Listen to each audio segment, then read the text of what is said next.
I want everybody dancing just like I tell you.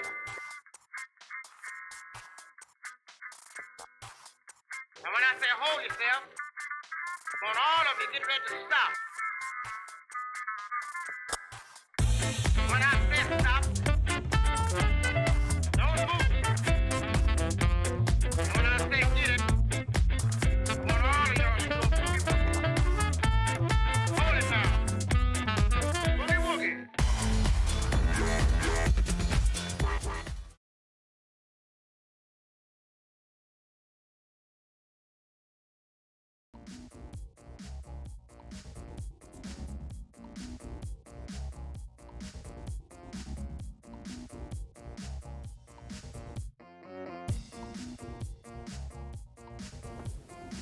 Hello everybody, welcome, welcome, welcome. Hope everybody is doing alright today. I am here by myself. Franz is working on some very important schoolwork, so we're gonna let him take a break tonight. While I am not on Twitter, what are you talking about? Don't worry about it. I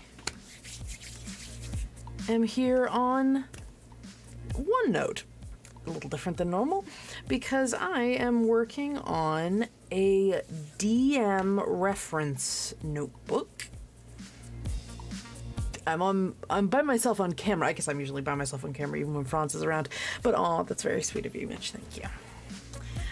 So tonight I am just plugging away a little bit. We're going to do a little bit of accountability work. Some time for us all to get ourselves organized. I am working on a means of keeping track of stuff. So, glad for full disclosure. So I have ADHD, that all merged together. Which means I am very, very good at doing a bunch of shit at once sometimes. But it usually results in me not doing a very good job of organizing my notes. It results in me basically living out of a Pinterest board. But it does mean that it is... it's a little harder for me to organize things and to see things after the fact. So it all ends up in a big pile, and I don't actually know where to find anything. So when I'm playing games, I've become very good at improv. But there are still some things that I would like to have organized. So there are a lot of things that would be good to have the reference for. And since I've been running a campaign for the better part of a year now, and I have a pretty good sense of what I need and what I need to be able to have access to quickly and how my brain works when I am working on the show, or on whether it's Goonies or my personal game. But so yeah, the idea is I'm going to be organizing, and for those of you who are watching, I will make this available to our to folks on the Discord. I don't feel good about putting it behind a paywall because I am borrowing some content from different sources, including SRD, but some not SRD stuff. Because this is a compilation. What I'd like to do is potentially put everyone's organization is going to be different.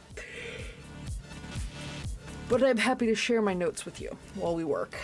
So, I'll give a little tour once I finish put the music on to something a little more relaxing. So, let's talk a little bit about what I have here. I can't show the notes page because there's notes on it about the game. Can't show the story section because the story section has notes about the game that I'm running. But just as a little bit of here's how my notes sometimes are. This is about as much notes as I take for a session. It's become a pattern that I don't actually take that many notes during game. I do prep a little bit sometimes with things that never show up. But yeah, so these are some of the old stuff. Things that a lot of it ends up being a giant. So I realize what I need to focus on. I need to focus on taking the pictures that I use as my little splashboard. I need to focus on NPCs because I do that a lot. I've got cool monster-y things that I never got used, but what I will probably do is go back through some of these. This was a very complicated combat where they were going through dream layers, so I was keeping track of that. And then some pictures to give me a vibe for what they were looking at. This also lets me copy and paste into Discord by copying and pasting into this. But anyway, so that's my archive area. I also have a bunch of stuff here on the side that's like cool combat premises, ideas for PCs, upcoming storylines, things like that. But this is the area that I really want to work on tonight. This is my DM tools area. This is the stuff that I'm always going back to. I'm always checking. I'm always trying to figure out how to do. So, I have two sections that I'm working on. I have a DM tools area and a build a dot. So one of the things I have here is build an NPC. So when someone says I need an NPC, I have a bunch of links that I have, and I'm gonna go through them and try to organize them. I have a one-roll common NPC generator that I haven't really used, but I'd like to try starting to use some of the stuff that I have. Then I have a token generator, which is really cool. It's got a lot of different creatures and stuff on it. Like I can change the Hammer the Shark does some really fun stuff. But so yeah, there's a ton of characters in here. I can click one, I can customize it, and then I can download it as a GIF, which is pretty cool. Random token, that's fun. I love her. Oh no, I love her. Copy image. Oh no. And this is what happens. I get distracted. So this is my dumping ground for characters that I think are cute or fun. So this is a half-orc sorcerer I'm gonna have to use at some point. Half-orc sorcerer. But yes, there's a bunch of character concepts in here that I enjoy, and I basically make it a Pinterest board. So, anyway, so more productive things. How to come up with names. Most of them are gonna be fantasy name generator. Here's a giant list I could go through if I really wanted to, but I usually don't. This is a situation where this is when I'm bored and I want something, so I probably would go through here and pick the names I like. And then I have a voice section, which I've been collecting some information about how to customize voices, what to think about, different descriptors and things like that. I also have an impressions area, which is me wanting to figure out what voices can I do, and messing with them. I like that. Thank you. I'm gonna throw this in my notes section. Don't look. And so yeah, so that's my NPC area. Now I have a bunch of tools. Google Translate on steroids is definitely a big one that I use. Google Translate on steroids, so that I always access that. That's a big one for me.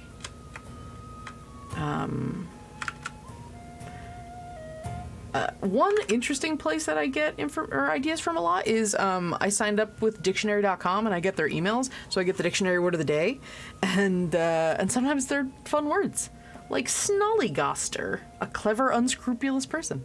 So I will be using snollygoster at some point. But yeah, so Google Translate I don't need. Google Translate on steroids is a document, a sheet that I use that basically, and normally this is blank, but I have a bunch of good ones in here. These are assigned to different languages, and if I type a word in English in the left column, it will translate that word through a bunch of through a bunch of languages. I hid the ones that aren't of much use to me right now, like like there's going to be a few that I'm going to hide because I can't translate them. Like they're in a script that I can't translate, so I will hide them. But it does give me a sense of what sort of names I could get, because I like having there be a secret meaning, even if it's not. Yeah, it's something I like to do. I don't know if it actually does anything to the meaning of the word for anyone else, but sometimes it does, depending on the language I choose. But yeah, so a bunch of stuff in here. It's pretty cool. And depending on the subject or depending on what I'm doing, there's a lot of different words in there. So Google Translate on steroids, great frickin' article or document. Okay, and I will probably clean this up a little bit. So the next thing I have is merchants, or build a shop. So I have a big collection of shop names that I've been collecting. I do need to go through them and pick the ones I actually like, and save them. Then I have a traveling merchants board of traveling merchants that I've found. I have a build a tavern area. So these are games. This is the the Carousing Table, which is notorious in my campaign. I might actually fix it if I take out the numbers. When I go 1, and then it's a great table. I usually filter it.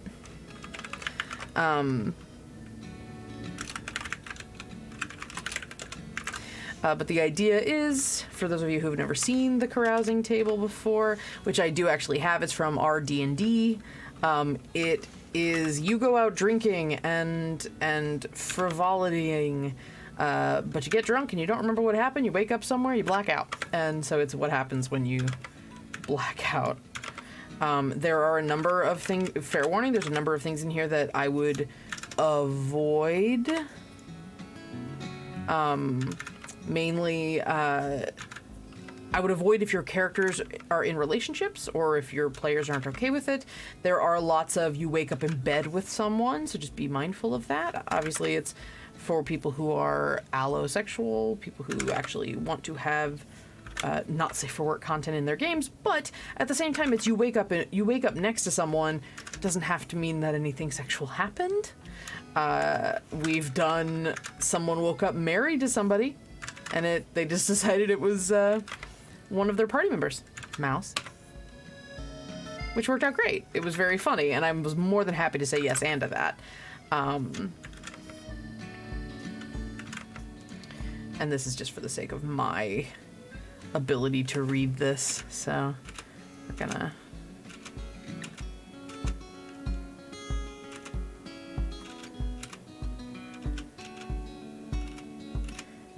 it's just for my own ability to read it.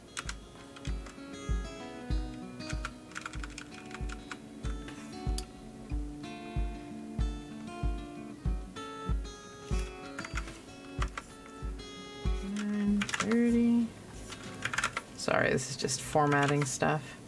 If anybody has any suggestions for things that I often take a long time doing, this is for my players mostly, please put it in the chat.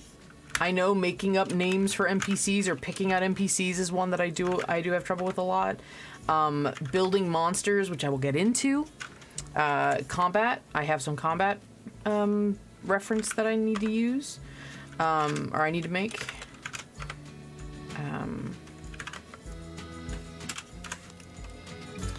But yeah, and I appreciate if anyone just has compliments, but I also want to know if there's anything that would be, you think might be useful for me to have access to at hand very quickly. Well, that I can't do anything about. I don't have a, well, I mean, I do have a plot line area in here, but not at the moment.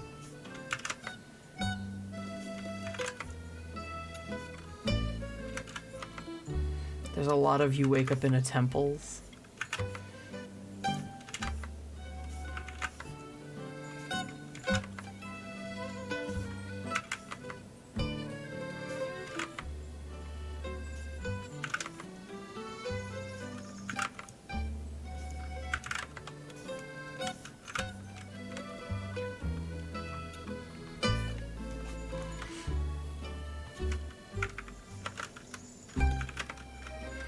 started it, I gotta finish it, otherwise I'm not gonna do it. So I'm almost done, guys. Thank you for your patience. Just numbering and putting them in a table, because I like things in tables. It makes my brain happy. But so, I am working on this, and one big one is going to be the battle area for my notepad. Now this is a lot of general D&D information, but it is personalized to my needs. I actually have in here a link to someone's digital DM screen, so it has all the like rule references and things. I haven't found myself using it very much, partly because it requires me to remember to open it, and then I don't do that. So I am currently going to be just kind of parsing through and going, all right, what do people often have questions about? Distance is one, so I make sure I have like measurements for math and things during combat and stuff like that. I have some ideas that aren't going to be things for quick reference. They're going to be things to think about later. Ooh, I missed one. Where did I miss one? Because that should be roll twice and then I pick one. Oops. 1, 2, 3, 4, 5, 6, 7, 8, 9, 10, 11, 12, 13, 14, 15, 16, 17, 18, 19, 20, 21, 22, 23, 24, 25, 26, 27, 29, 30, 31, 32, 33, 34, 35, 36, 37, 38, 39, 40, 41, 42, 43, 44, 45, 46, 47, 48, 49, 50, 51, 52, 53, 54, 55, 56, 57, 59, 60, 1, 2, 3, 4, 5, 6, 7, 8, 9, 70, 1, 2, 3, 4, 5, 6, 7, 8, 9, 80, 1, 2, 3, 4, 5, 6, 7, 8, 9, 90, 1, 2, 3, 4, 5, 6, 7, 8, 9. Oh, that was 9. 99. Okay.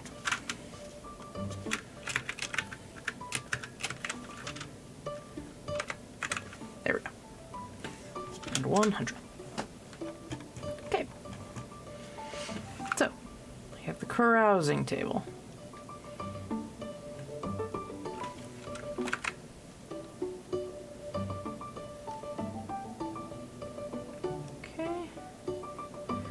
Center that. Okay.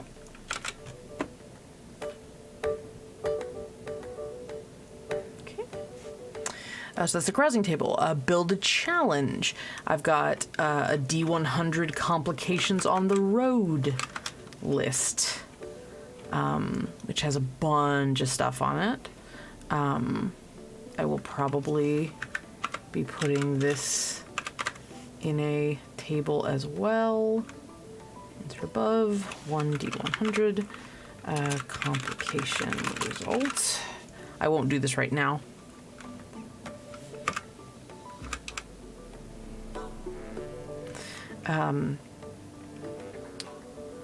Well, I've got a section of 100 Fey bargains.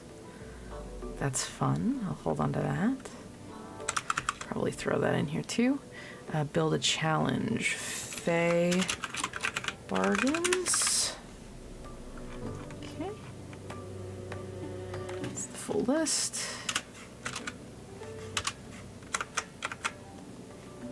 Some fun stuff in there. Yes, I agree. Just for everyone who hasn't before and you're a DM, give a try rolling initiative before combat.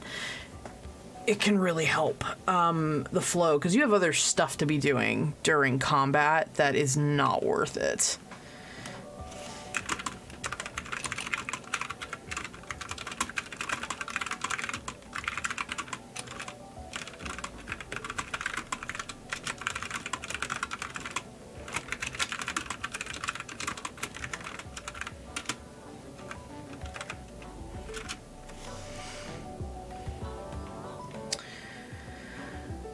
Okay, so that's Fey bargains. Build an adventure. So there's quest ideas, which I've been working on for a while, and it's all sort of all over the place. Build a mystery. My fortune telling area. Build a spell, which I'm working on. I have a bunch of homebrew that I've collected from places, and I'm gonna start putting them together so that I've got some cool spells to work with. I'm also doing this in the loot, boons, and magic items. A lot of the magic items that I've used are this is all basically my loot for everybody. It's magic items, spells, and other treasure and things. So I do need to put that in running a session. So I'm going to be paring this down eventually, but my combat encounters area has a couple of neat things. Some basic ideas or suggestions.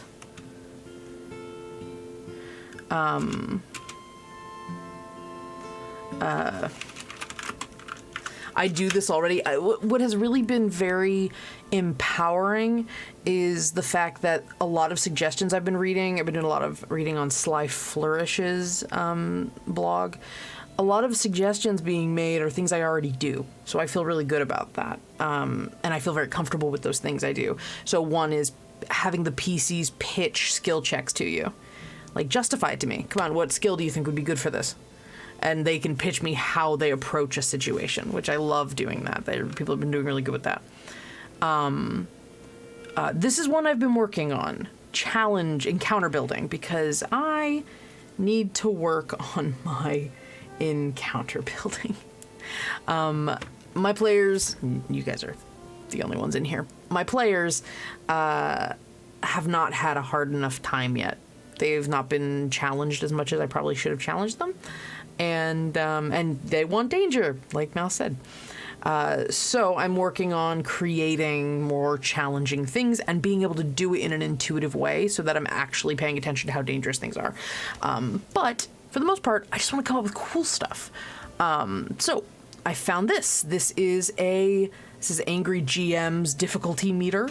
It's just a table. It talks about player level range. So right now my players are in the champion level, which is levels 12 to 14. And it shows based on the CR of the monster, which is the challenge rating, about what CR is a challenge for the players. And basically there's math to it.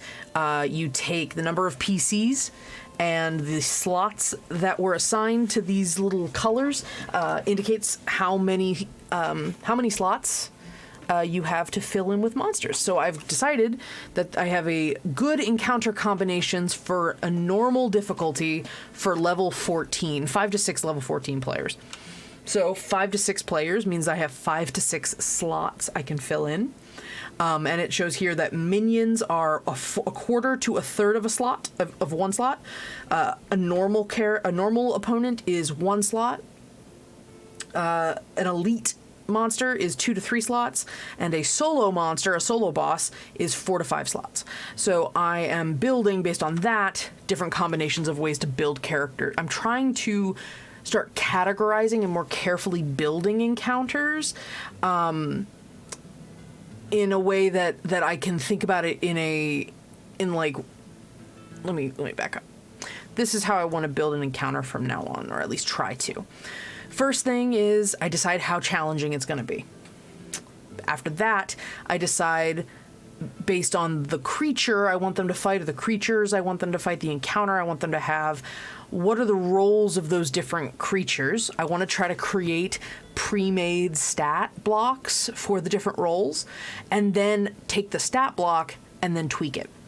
Now, the easiest way to do this, according to the DMG and according to Sly Flourish, is literally the DMG is your best friend. Just pick a monster and change it around, because they've already done all the testing, they've already done all the scaling and the design. Why reinvent the wheel?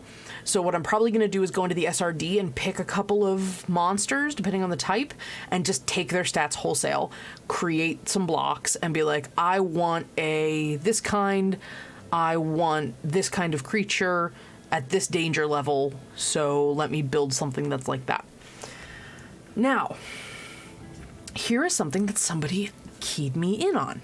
So I've never read the DMG.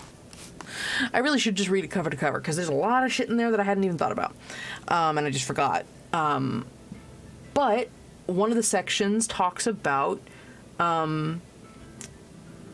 has ancestral abilities, and those are just, oh yeah, they're great. Thank you, Frosty. Some of these, and I'm keeping where I got them from. A lot of these are from D&D Beyond. I'm just copying the tables wholesale from that, and they're from what's in the DMG. This is something obviously you can do on your own. Being that it is copyrighted, I do hesitate, like, just sharing it around. It's not SRD necessarily. It's not the open source license. But I am going to, for example, take a moment and show you guys this. This is the racial features. This is them, you know, saying your ability modifiers are based on your race. So I have that, and it has a list of what their features are. I also have creature types, which is really important. I got these descriptions of creature types from a particular website. It came from the Alpine DM, D&D 5e monster types, which they created Echamon's exotic mounts, which I'm really excited about that I've already got it. But so these are just descriptions of the different types of creatures that there are in D&D. So constructs, dragons, elementals, things like that. And so I needed this list because I wanted to be able to just pick what I wanted to make. And then I'll do a brief little blurb about what kind of features that creature type has. But then that is going to, that'll help me build my stuff at a glance. I'll go, okay, I want an aberration. What rules do I have to remember about aberrations? Or what rules do I have to remember about elementals or dragons? Like, is there a specific spell that fucks them up? Like, that kind of thing. There's a bunch of tabs here, and I'm going to really try to figure out how to make them smaller, how to modify them. This is all from Sly Flourish. Here is his list of things to do when you have a monster, or have how to modify an enemy. It's really helpful. Just things you can pick and choose which ones you want to do. Call it something different. Change its weapons and armor. Give it an elemental flavor. Making it a dire version of that, which I've done before. Stealing features from other monsters. Mashing up monsters together. And tweaking the difficulty dials. Now, the difficulty dials are over here. And these are the major ways that you can change the difficulty of an encounter. Now, the main ways are change the number of monsters. The hit points of each monster. The number of attacks the monster has, and the amount of damage a monster inflicts. All of those things can be dialed up or down to change how difficult the ability is, or how difficult the character is. One of the problems with reskinning for me, though, with that is I don't have a good brain for how that actually mechanically affects the character or the monster. So I'm trying to figure that out. However, this is the interesting thing. I found this. This was a special abilities thing that I found.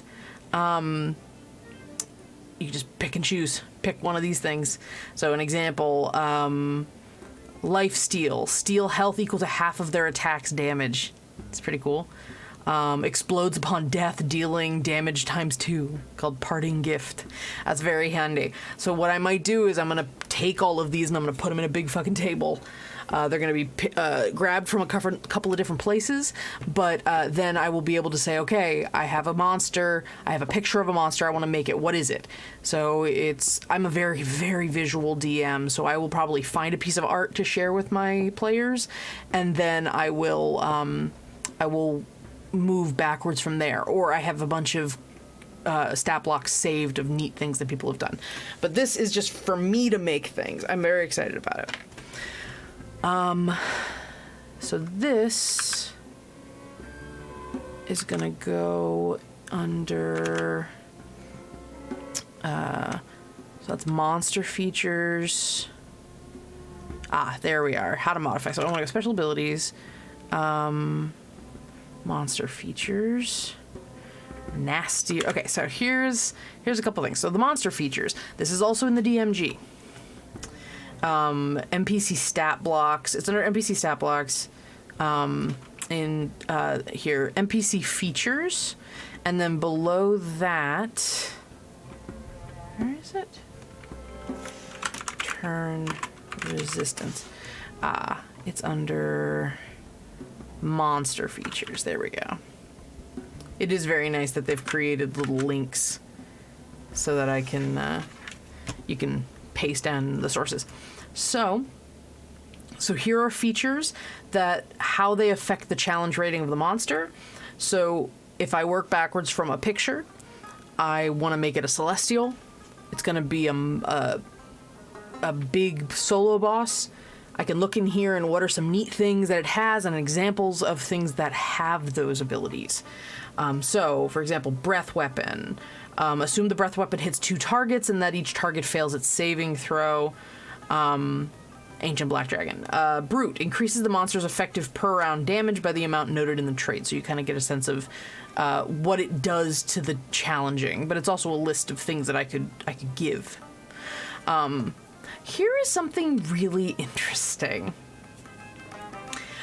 This is from a different D20 system called 13th Age that I've never played before, and I'm actually really curious now. But this suggestion also, I was just perusing Sly Flourish's blog. I freaking love DM blogs. Yeah, the DMG is worth looking through. I've never looked through it except as a reference guide, and I'm actually very pleased with what I've been able to find so far on D&D Beyond. So I'm going to be actually reading through it a little bit more closely, or at least looking through all the chapters and finding what sort of references in there. So here is an example of some things from 13th Age. One of the really cool things that 13th Age has is a feature called Nastier Specials. So there's special abilities that the monster can have that to make it a little more intense, but they're listed in the monster description, which I love. So here are some potential nastier things that you could add to your monsters. Maximize the damage output, add extra attacks, maximize or double its hit points, add legendary actions and resistances, damage shields, or damage shields. Fire shield is powerful, but really powerful. It's on a monster that everyone's gonna hit. Put on a dragon and the dragon becomes a lot more dangerous. We don't need to stick to fire or cold either. We can add any element you want to the damage shield. Give monsters spell-like abilities is the other one. So I'm gonna make a list of all these things. It's gonna be great. Spellcasting. These are some spellcasting charts that I got from the DMG. Here's a damage reference thing based on what. So if you just said, okay, it's going to cast, I needed to cast a kind of gnarly spell. In general, if you want a spell that attacks one target and it's a 5th level spell, it might do 8d10 damage. You could probably have it, you like roll a save and you take 8d10 or you take half. If it attacks multiple targets, you could have it roll 8d6 because you're doing 8d6 damage to a bunch of different characters. Here are how you determine how many spells a character would have. Yeah, you guys are gonna deal with it. Anyway, spell points by level, and how to assign spell points to figure out a spellcaster. Here is adding magic items to a monster. There is a sentence in here that I'm using in a game at some point. It's really cool. So I'm gonna make a note there.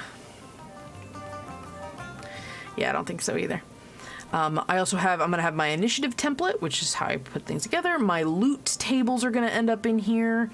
Making terrain fun. This is just, I found this in a document, how to use the terrain to make combat interesting. Then I have a travel section, which I haven't done yet. I need to do, like, pace is one thing I need to do, so I can sort of figure that out. Then I have an area about the planes of existence, some references that I have. These link to a wiki, talk about the different planes of existence, so I got some reference material for how to kind of riff on it and make my own. I want to do the ethereal realm, the astral plane, and the outer planes.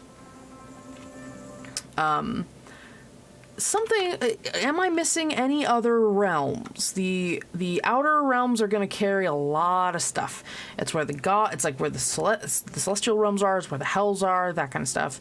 Elemental realms are self-explanatory. The ethereal realm, which I just started playing around with a lot, it is when you do True Sight, you see into the ethereal realm. It's where when you cast spells that get rid of something, quote unquote, shape-shifting, polymorph, things like that, what you get rid of ends up in the ethereal realm, at least in my interpretation. So people might see someone who is polymorphed, like a dragon that looks like a person. You might see the dragon if you go into the ethereal realm.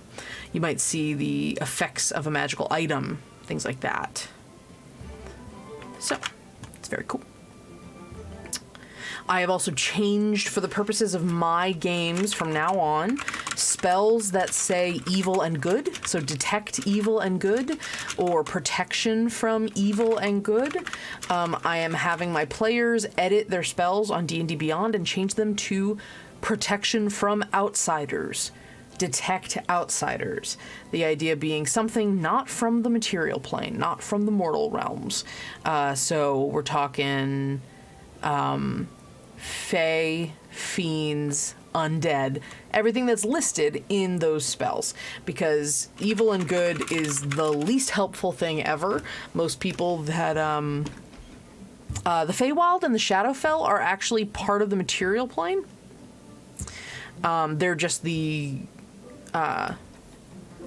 mortal world is like between them. Or let me check. I have a thing. Hold on. I have a whole thing about how the planes work. So, yes, the planes. It's the it's always listed as sort of part of like in the center. The Shadow Realm and the Feywild and the material world, they're all kind of in this central area. But yeah, I should probably include that.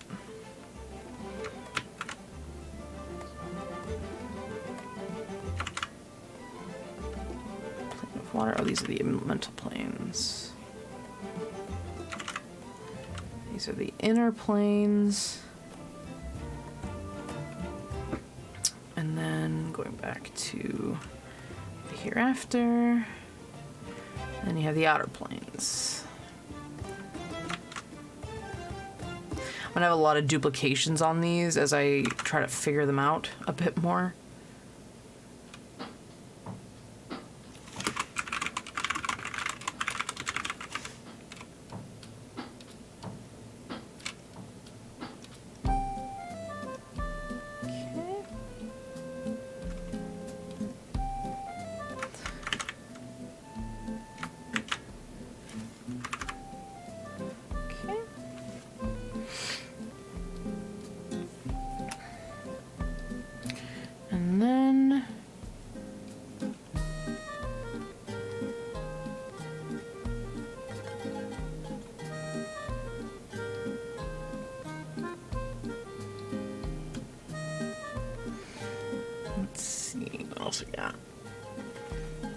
Planes. Okay, so math reference. Here are the DMG things that I found. The neat DM screen reference area that somebody put together. Like, this is very, very comprehensive. And if it loads, I can show you.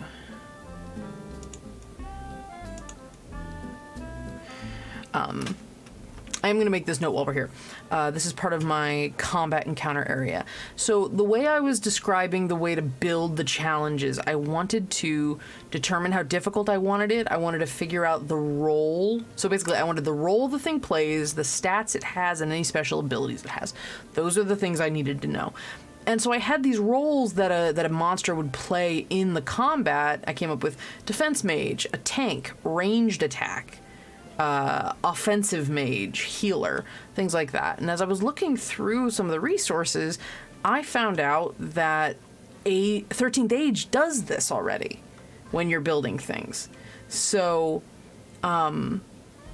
here are the base ideas for how tough a battle will be.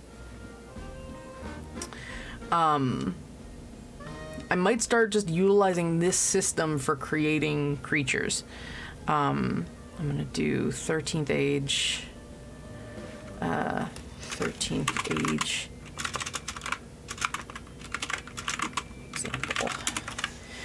So here's what they have. Sizes are regular, large, and huge.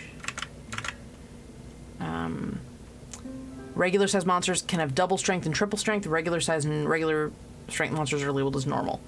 Large and huge monsters. Large are generally twice the hit points, deal roughly double the damage of a normal sized monster. They also count as 2 monsters when you build a battle. Huge monsters have triple the hit point, deal triple damage, and count as 3 normal sized monsters when you're putting a battle together. Regular sized monsters can have the same stats as large and huge, in which case they're labeled as double strength or triple strength, respectively. So, monsters with different roles still use the same stats. Archers, ranged attackers who use weapons rather than spells. Blockers, abilities that help them protect their allies. Casters, magician types who need space to cast their spells properly, capable of anything. Leaders have abilities that help other monster allies fight better. Mooks, minor monsters that are good cannon fodder. They are weaker, that can be cut down in large numbers in a single turn. Damage is not tracked against a single mook, but against an entire mob of mooks you're facing.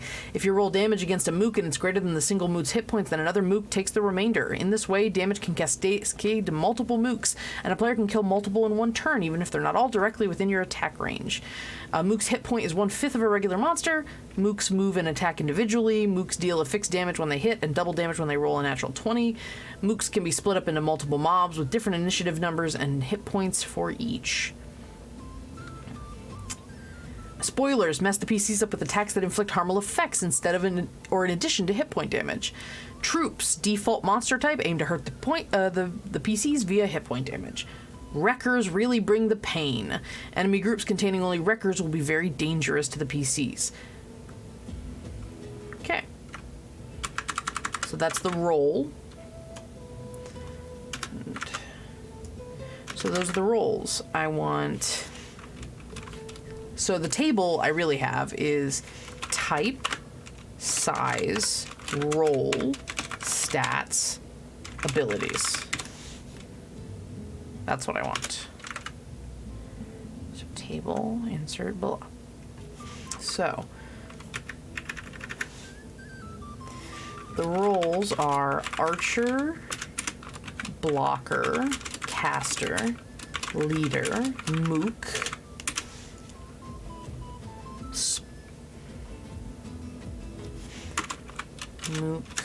swarm, spoiler, trooper, and wrecker. So if those are the roles, let's see what else it says. And then the types: aberration, beast, construct, demon, dragon, giant, humanoid, ooze, and undead. Those are some of the types in 5e. Here are the creature types. So, stats and characteristics. The default attack. Most attacks generally deal a specific amount of damage and don't add on escalation. Okay, so we're not going to pay much attention to this. This is all 13th things.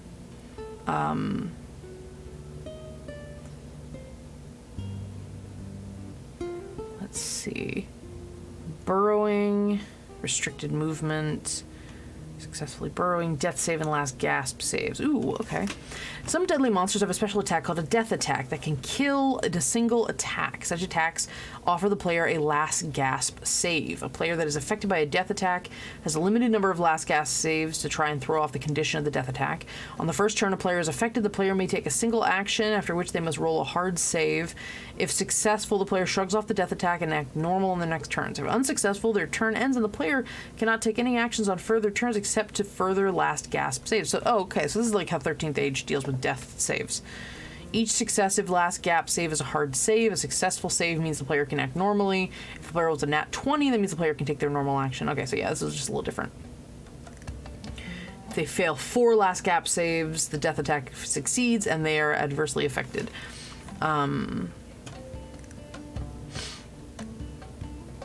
The ally must use a standard action to help the player shake off the attack. This gives the player a free last gasp save that may be rolled immediately. A failure doesn't count against the 4. That's interesting.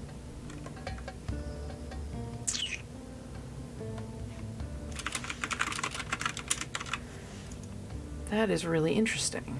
What about doing that for us? An ally may assist a player may assist an unconscious player during their death saves. Ally must use their action to help the player shake off their state. Stay conscious. This gives the player a free death save that may be rolled immediately. Failure does not count against saves. In addition, the assisted save becomes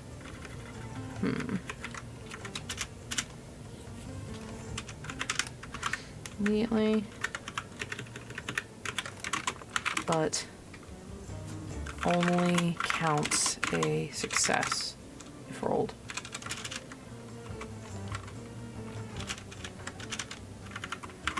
Failure does not count against the death save attempts. I like that, actually.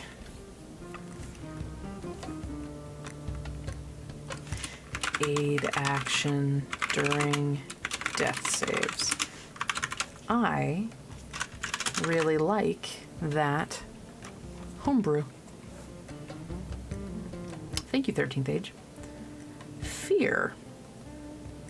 Aura of fear.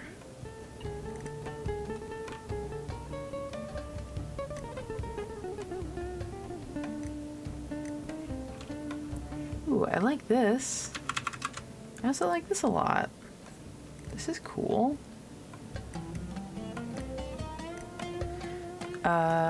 Fear aura. Effect aura. Some monsters have an aura of fear that makes them more difficult to be attacked. A character engaged with such a monster must have a certain amount of hit points because HP equals ability to stay in the fight. Incorporate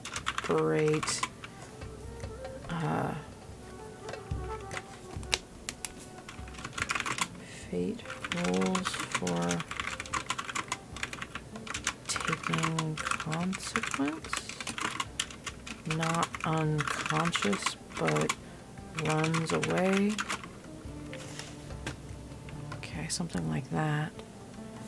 Runs away, must be healed or interacted with to have back in the fight. That's interesting.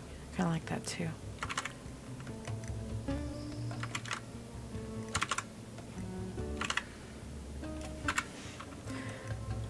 Overall ability goals.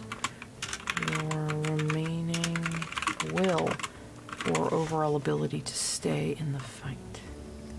I like that a lot. Okay. So this is a threshold. If they have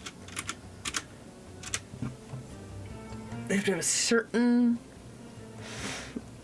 number of hit points or be dazed and gain no effect from the escalation die.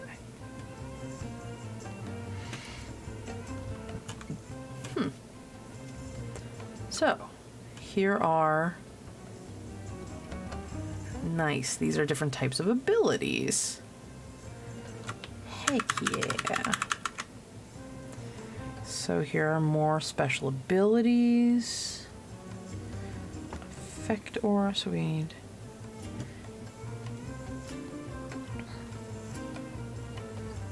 So we need special abilities.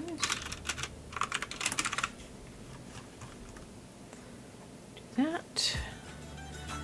Nastier features, monster features, spell casting, magic items, effect aura. Cool. Variant rolls. 8 action during death saves.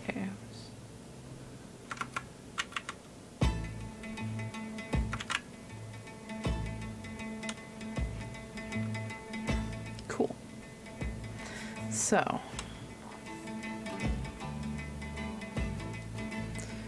let's go through all of the special abilities areas. So we're gonna do demon abilities.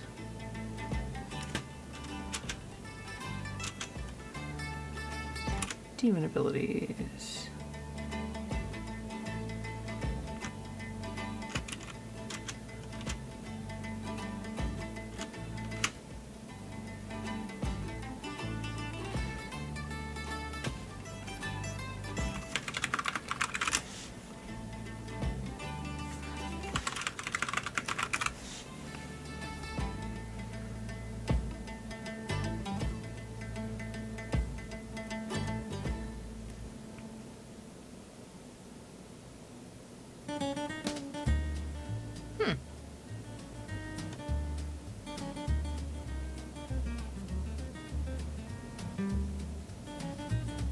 I do prefer this style of distance, but I think we're still gonna have to use stuff like that.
All right.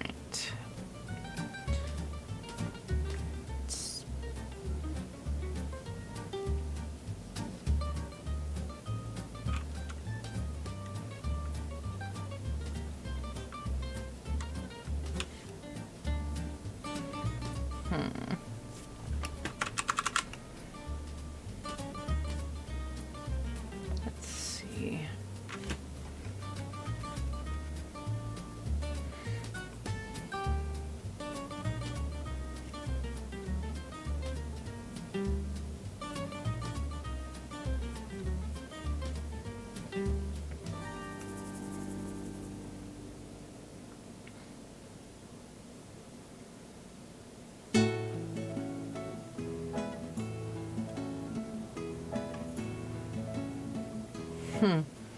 Interesting.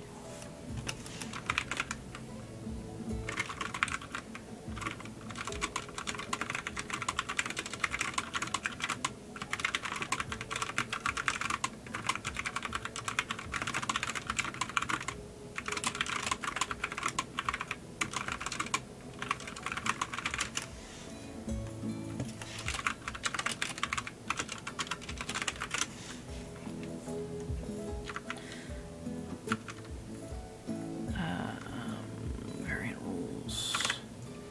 Fighting in spirit.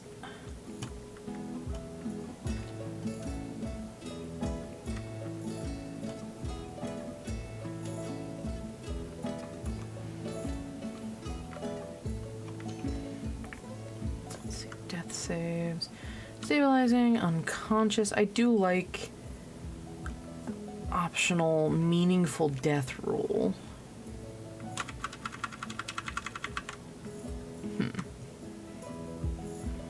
I do like that, but I'm not necessarily going to do it. And then there's one more thing I did.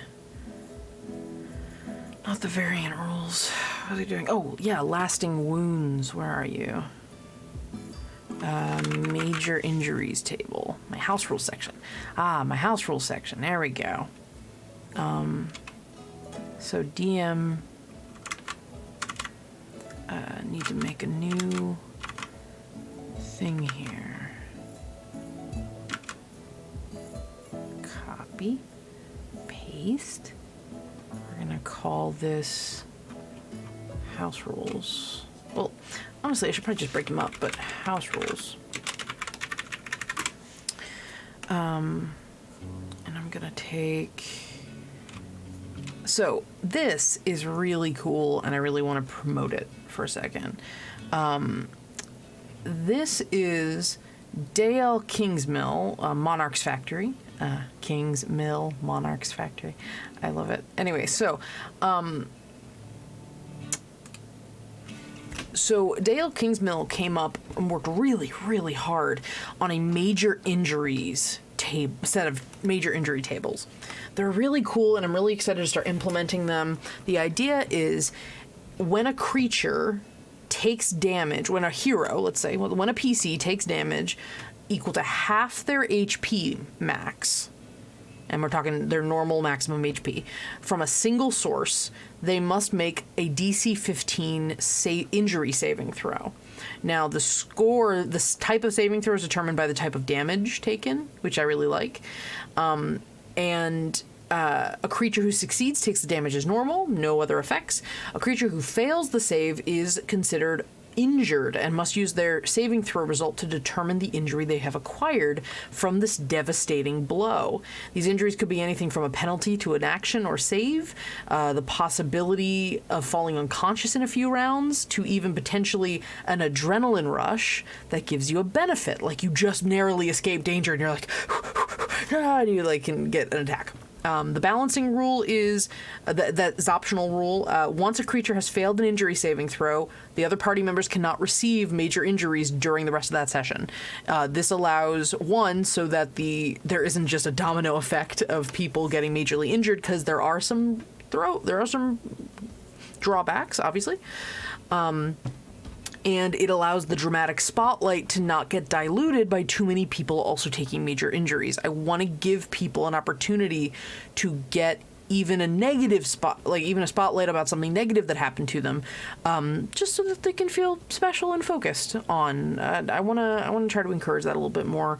I know that sometimes, given how big my game is, I want people to feel like they're being seen and they get a chance to be, thought of by the other players and maybe taken care of, or just, getting a moment to reflect as a character. And not everybody gets a chance to do that on screen, in session.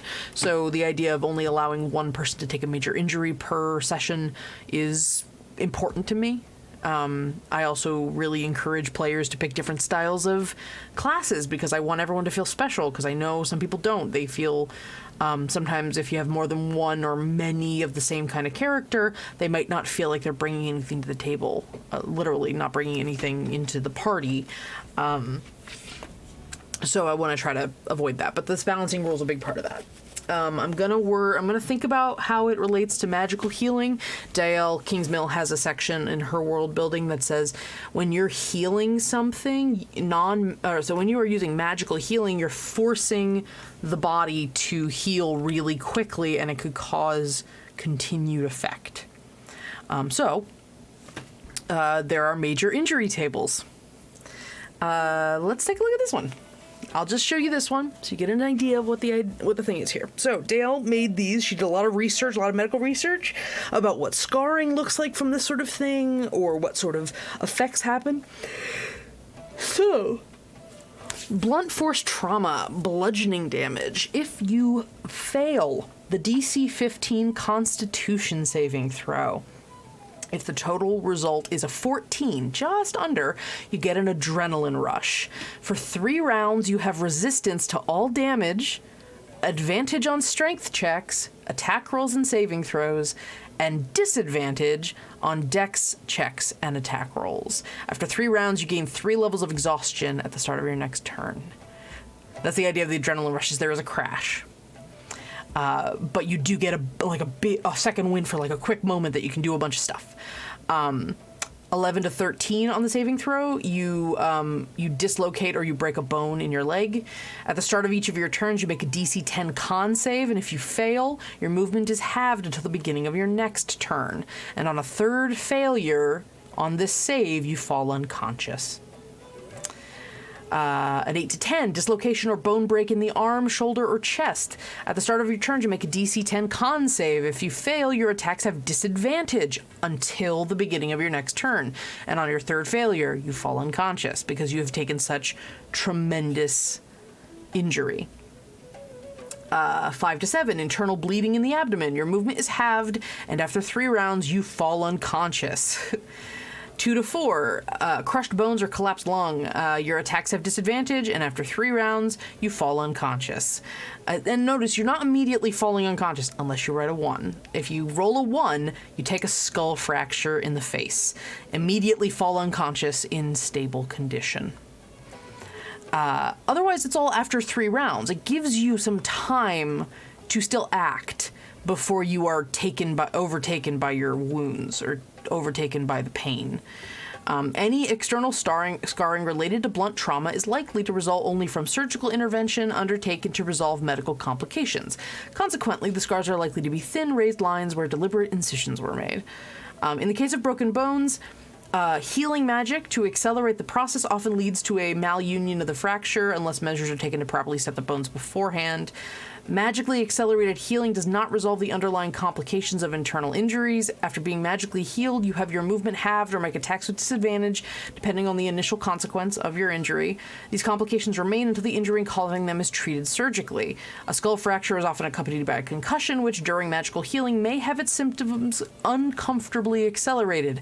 After you receive magical healing while concussed, you have disadvantage on ability checks, attack rolls, and saving throws until the symptoms are treated medicinally and you finish a long rest.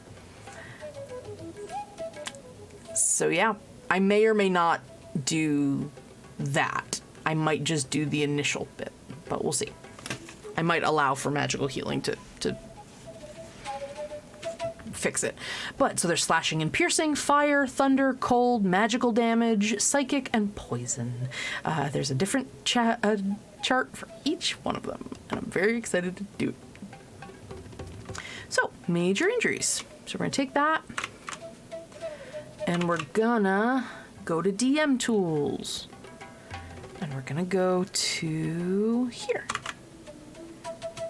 Major injuries and death saves.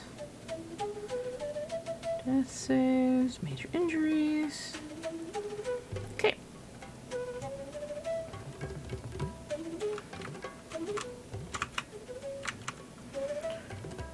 Copy. Paste.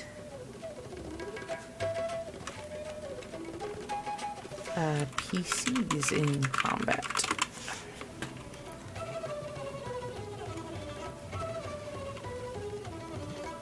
So we're gonna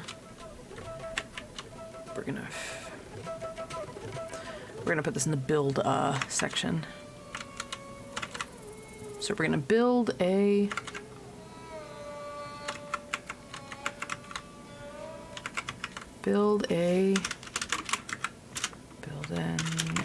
encounter. Okay, so we have build an encounter. Variant combat rules. We're gonna move nope. I didn't want that. Variant combat rules gonna go back into the DM area.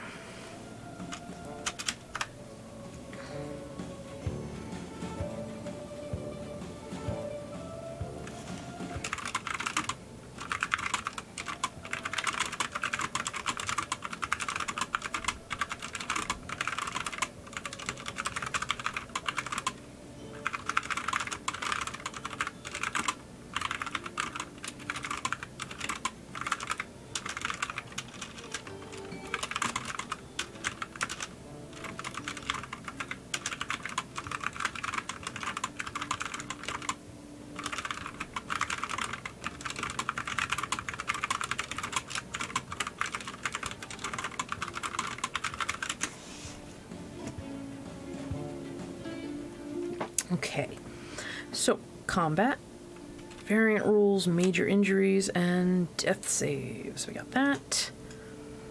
That's under house rules. We're gonna drag these over. Arm wrestling. Build a challenge. Arm wrestling. Fey bargains. Actually, we're gonna put that under tavern games.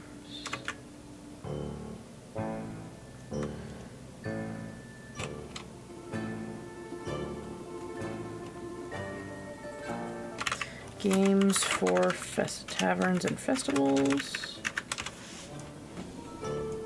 Arm wrestling. House rules. Crafting tools. Custom skills. Exhaustion. Combat. So these are my these are my house rules.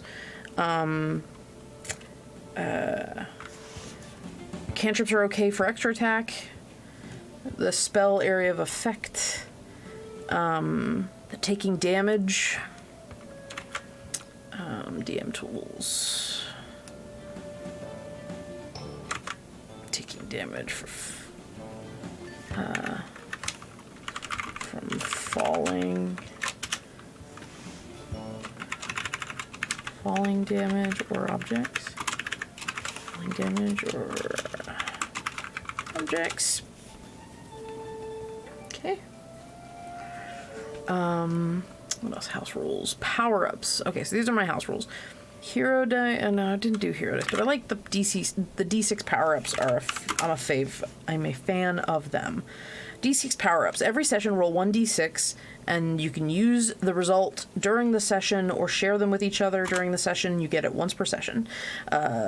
If you roll a 1 through a 5, you add a 1. 4 to 5, you add a d6, and on a 6, you add advantage. And these allow me to not have to give it inspiration all the time. So I'm going to put that in DM tools, my house rules, d6 power-ups. Let's see, we've got initiative at the start of session, saves time, and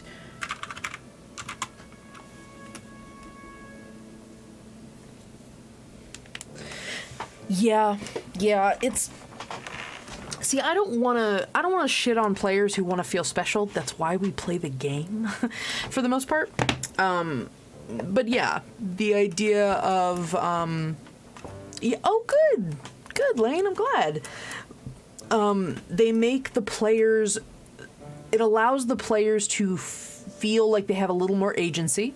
It gives them that boon of inspiration. Has literally now just become every so often I give someone inspiration because they make me laugh really hard. But no one feels like they're missing out on getting inspiration because everyone's getting the D6 option. And because it's random, it might be, we've had some close calls where the adding of a 1 saves someone, and it's great, and you can give it to somebody. It just encourages interactivity at the table, and I love that. One thing I'm trying to get used to, or one thing I'm trying to figure out is, can people talk to each other? I want to know if the players are okay with someone giving them suggestions, if they get caught up, or if they get, like, you know, decision paralysis, things like that. I'd love to have a party feel comfortable enough saying, hey, well, what if you do this and this? But I do want it to not be the same player over and over giving suggestions, because obviously we've got players that are very comfortable or, you know, have opinions and want to share them. And it's not meant in malice or anything. It's just they talk more than other players because they're more comfortable talking. So I want to try to figure out how to do that. I don't know yet. So anyway.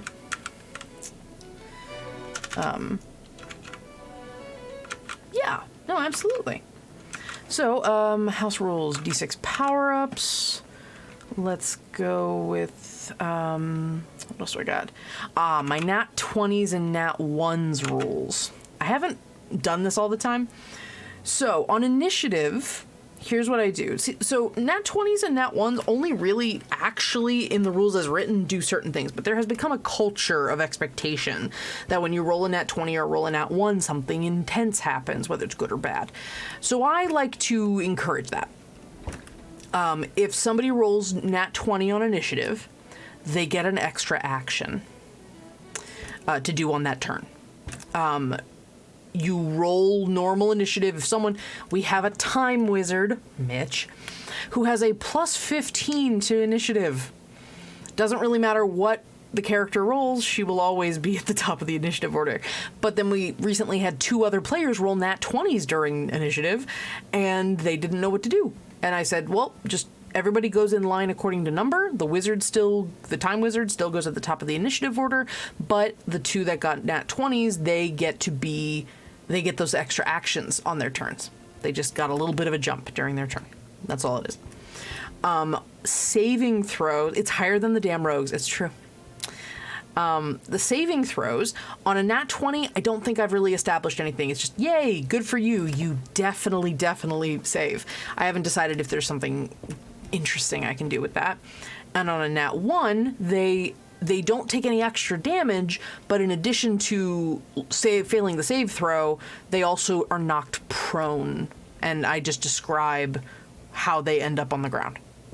Whether it's psychic damage and they just kind of collapse, or if they're literally bashed to the ground or something like that. But that's the only difference, is that they're knocked prone. So it's not super punishing. I also have started, and because of the prone thing, getting up from prone, something I borrowed from Kajari, Ann Palmer, and Kajari is the channel that she runs, is instead of taking half movement to get up, you take 15 feet. Now the idea of that is if you're a standard humanoid, you'll have a 30-foot movement speed, and 15 feet is still half your movement, so it doesn't change anything. But for monks, people who have more movement, that can really mess with you to have to take half your movement because you're faster. You should be able to be faster. So by just saying it requires 15 feet of movement, you're not penalizing the people who have either built their character to be faster or just happen to be faster, like monks and things like that. It does, though, penalize smaller characters a bit more. 25 minus 15 is, 25 divided by 2 is 12.5. But 25 minus 15 is 10, so they only have 10 feet of movement left. I'll decide whether or not that really messes. Like, should I say 15 feet or half movement, whichever leaves you with more movement, like whichever is less? Half, whichever less, or should I just let it penalize people with slower speeds?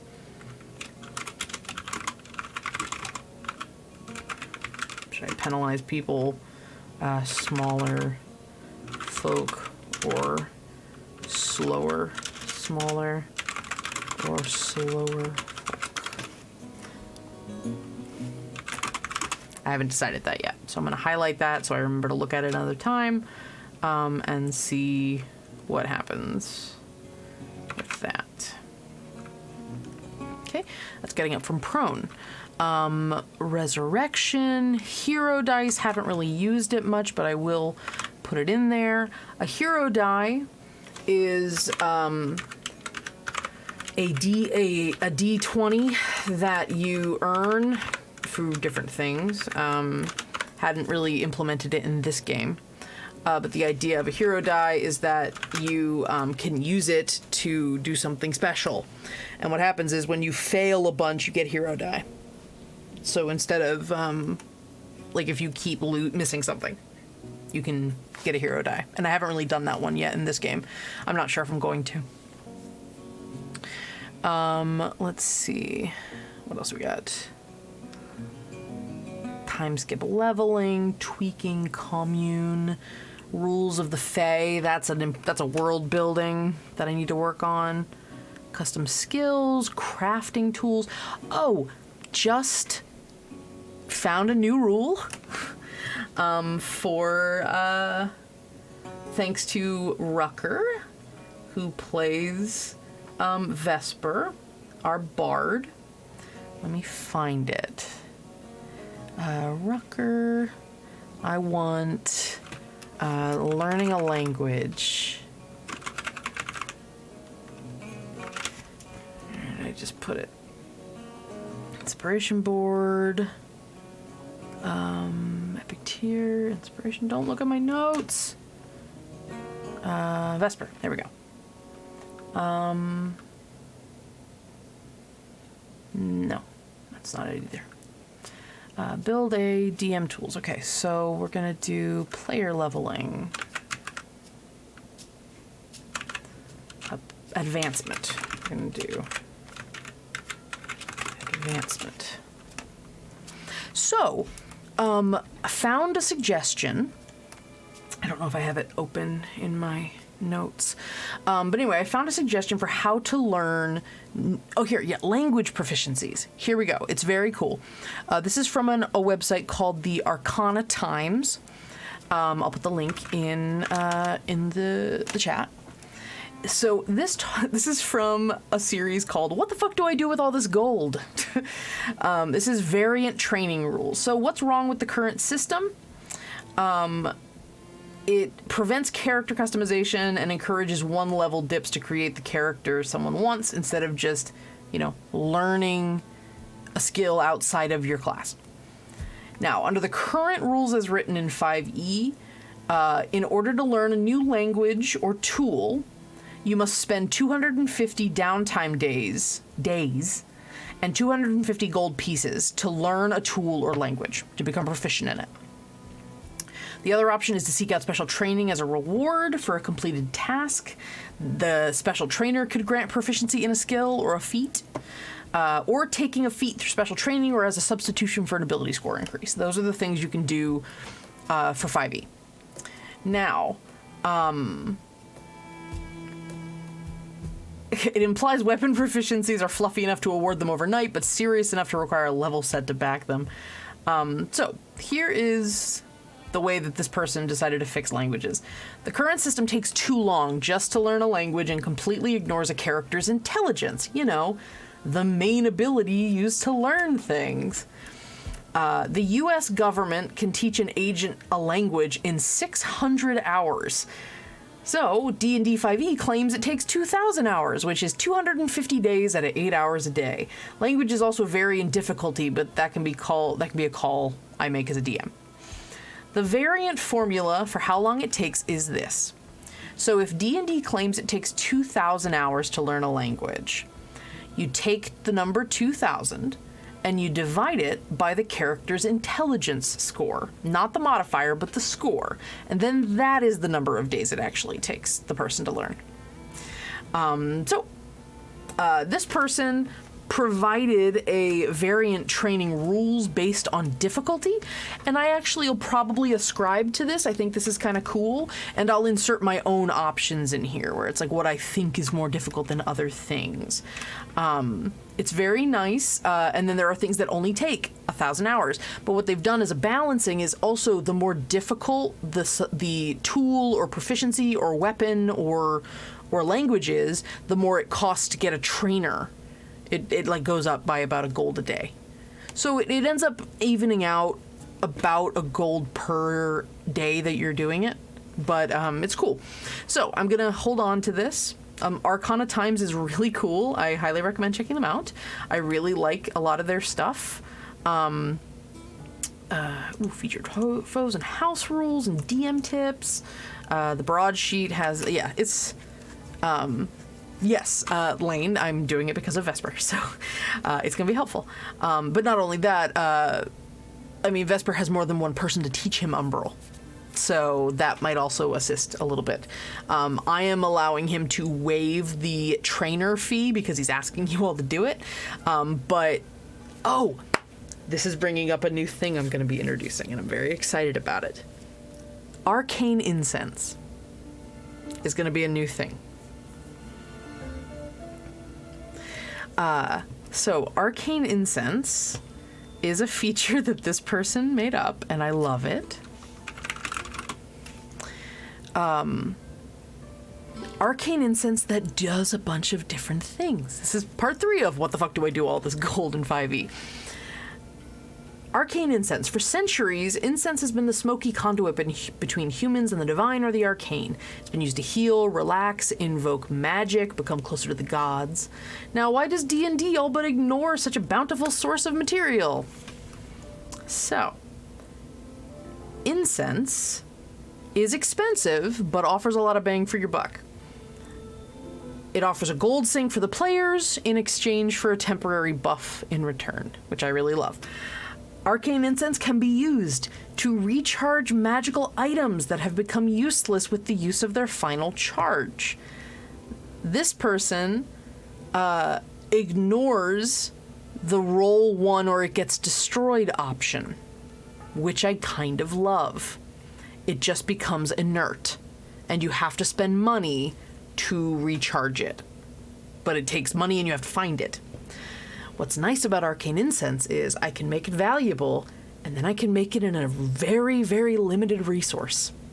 Or, I don't know, maybe there's a trade embargo, or maybe there's some sort of strike, or maybe I totally already have a plot for this and didn't realize how cool it could be if I made the incense actually very valuable. So, that's what's happening.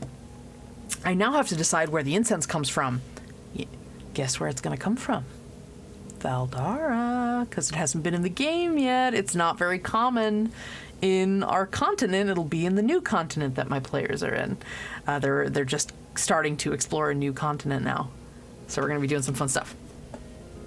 All right, so incense is sold in units called duellas, which equal to 1/3 of an ounce, or the weight of a single gold piece. Traditionally, an incense trader will carry a balanced scale and will place 1 gold piece on one side and enough incense to level the scale, and the price is then negotiated, which I love. And then there's a bunch of rules for incense. So here is a bunch of things that some of the incense can do. Arcane Incense, very rare, 5,000 gold per duella. Restores charges to magical items. Agarwood, arcane, rare, 2,500 gold. Restores spell slots on a short rest. What's up, wizards? Let's see. Balsam of Tolu is a relaxation incense. Uncommon, 500 gold. Reduces exhaustion by 2 levels on a long rest. Here's where the one comes in for Vesper. Where is it? Monastery Incense. Monastery incense. It's an intelligence incense. It helps focus your mind. It's like having peppermint during a test study. It is common. It costs 50 gold pieces. It's used for copying spells. You have it when... Sorry, let me clarify. Copying spells, learning languages, or learning skills, the time is cut in half. If you are under the influence of monastic incense, you can learn them in half the time. So, Mitch, we're talking 50 days, not 100, if you have the monastic incense. I'm so excited. Anyway, so I have a copy of all of these incenses, or rather I'm going to copy this page, have it in, yeah, this is a really cool one. I'm very excited. So we're going to have that. I'm going to move this Arcane Incense. This is going to be under... Actually, I'm not sure what this is going to be under. But yeah, super exciting, right?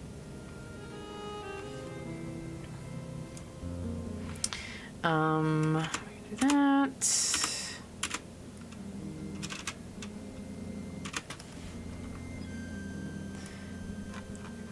Exposed. Let's check that out. So Ceremonial Advancement.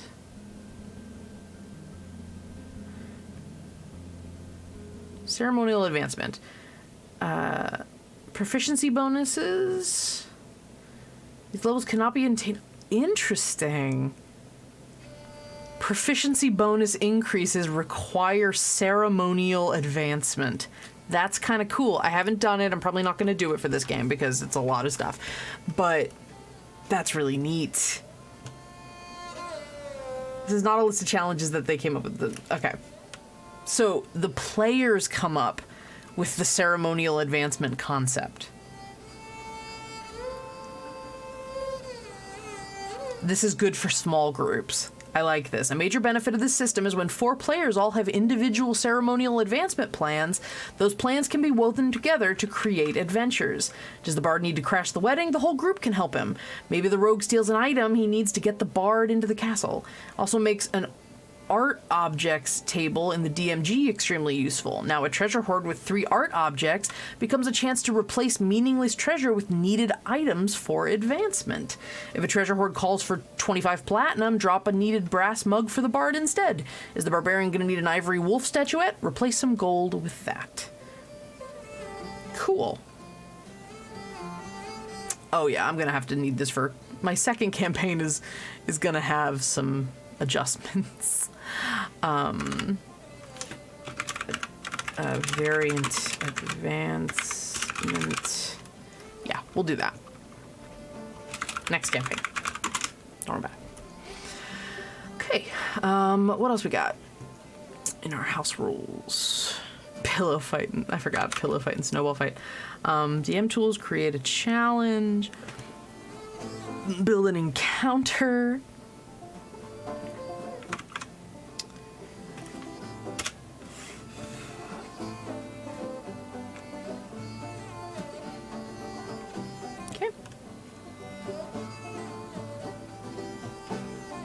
Yeah, I'm really excited. I'm excited about that idea. It's just right now, multiply by 20, it's too many. So I can't run it right now. But it is very cool, and it's one of the reasons I really am looking forward to playing in a small campaign, something that's a bit more sustainable.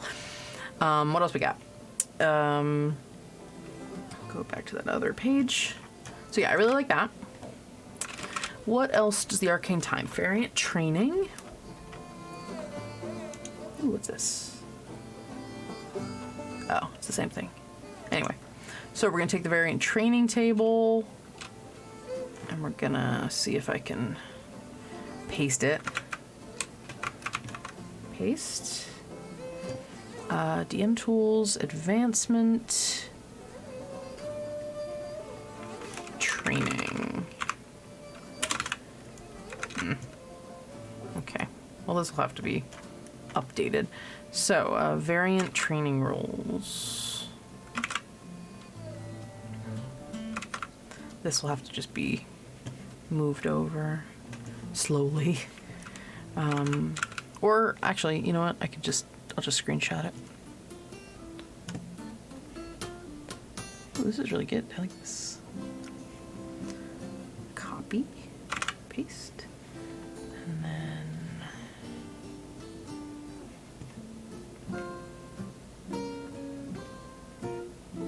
2,000 hours is going to be the average one. And then the higher level one. Yeah, I'll write these out eventually because I want to update them with my own rather than using a PDF. But I will take the variant training rules and save them here. What's this one? Downtime activities. Ah, this is a downtime tracker. Okay, that's cool. I don't necessarily want to worry about this right now. Again, there's just a lot going on. But I would have you guys, I would have you all tracking this. But we don't really deal in money that much, so. But I will save this.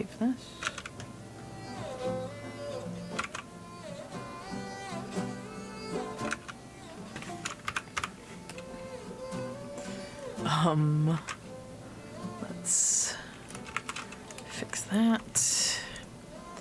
Variant training and make a new copy of that.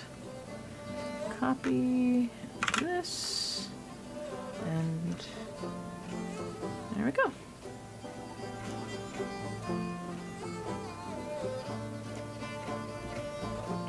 There we go. Okay.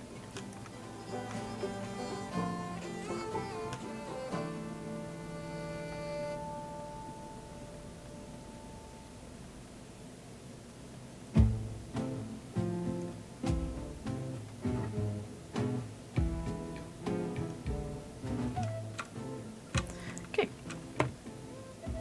So that variant training rules.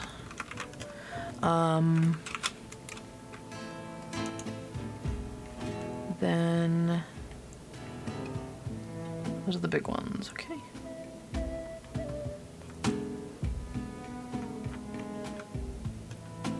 So anyway, featured foes. So I have a section in here that's gonna have to be build an encounter. I'll probably do a new section if I can't make these smaller. I'll probably have to do a new section, but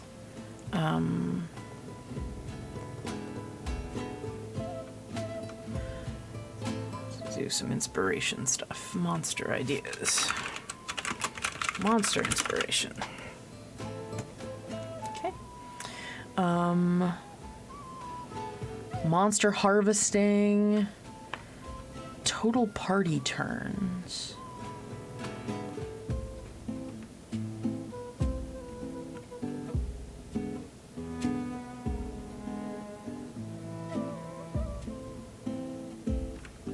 Interesting. I'll play around with that. I'll see what that is. Variant combat rules. Language fluency. Fleshing out language proficiencies.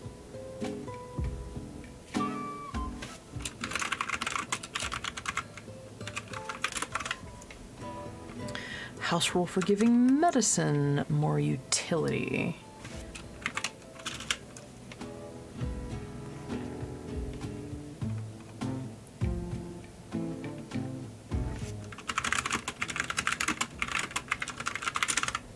Okay.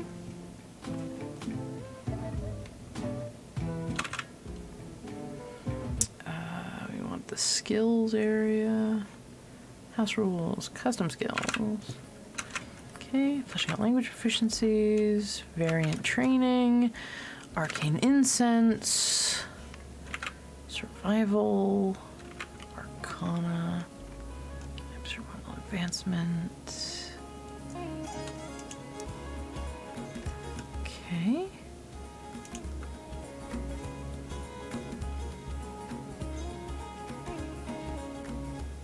Ooh, this one's good. Medieval name generator. So build an NPC name generators. Medieval name generator. Cool. Ooh, this is nice. Dice probability calculator. Timers and pacing. Dice and calculators. Dice probability calculator. The reason you'd have a dice probability calculator is if you want to see how likely it is that they will succeed at something. So yeah. All right, everybody. Well, I'm excited. I'm going to be continuing to work through this. Eventually, I will share what I have with folks in the Discord. That's about all I can promise. I can't really put it on, like, really heavily out. And to be fair, most of this stuff is going to be things that I highly recommend you look into yourself. Decide what's useful for you, because there's a lot of like built-in DM tools, but they're going to be as red as the DMG if you don't think about it, if you don't actually read through it. So so it's really important. I think it's a very important skill to figure out what you need as a DM. And even if it's just, I'm going to take a look at a DM screen and see what I need, you know? So I have things like NPC relationships, combat tracker. These are things that I use all the time. Combat tracker goes under my, where is it? The initiative template. I put it in build a initiative template and loot. DM tools. Combat. Initiative template and loot. Anyway. Alright, I'm gonna head out. You guys are awesome. Thank you so much for joining and hanging out.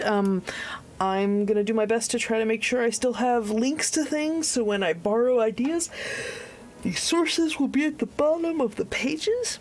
But other than that, I think I'm good. Yeah, thank you for coming, Frosty. You all have a great rest of your night. I will see you here tomorrow if you watch Shenanigans, 7 p.m. Pacific, 10 p.m. Eastern. We are a D&D game, kind of, sort of fairy tale. You should definitely check us out. And please take a look at, please follow us on Twitter. And if you want to get this stuff when I figure it out, join the Discord. So I will see you all soon. Please. Oh, Thursday night, first episode of our 3-part series, the Nerdsmith Spooktacular, run by Tessa Bryce, our very own Paru from Shenanigans. We'll be running a super spooky woodland adventure. A bunch of friends go camping and deal with a monster. It'll be very fun. Light horror, more on the comedy side, a little more like Dale and Tucker versus Evil than Scream or something. Well, even Scream's a comedy. Anyway, it's more Dale and Tucker versus Evil, so it's a little bit of a comedic horror thing. You should definitely check it out. It's going to be Thursday night, 7 p.m. Pacific, 10 p.m. Eastern, I believe. But we will be putting things out on our Twitter, so follow us on Twitter if you want to get the heads up, or follow us here on Twitch if you want to get pinged when we go live. So that's 3 weeks this week. We're going to have a little bit less shenanigans this week. I'm going to be out of town later this month, so check out the Spooktacular if you want to go hang out with more of us. Anyway, that's all I got. Have a wonderful rest of your night. Have a very safe rest of your week. Hope to see you soon next time. And please do me a favor and be good to each other. All right. Good night, everybody. I want everybody to dance. I'm just like I said.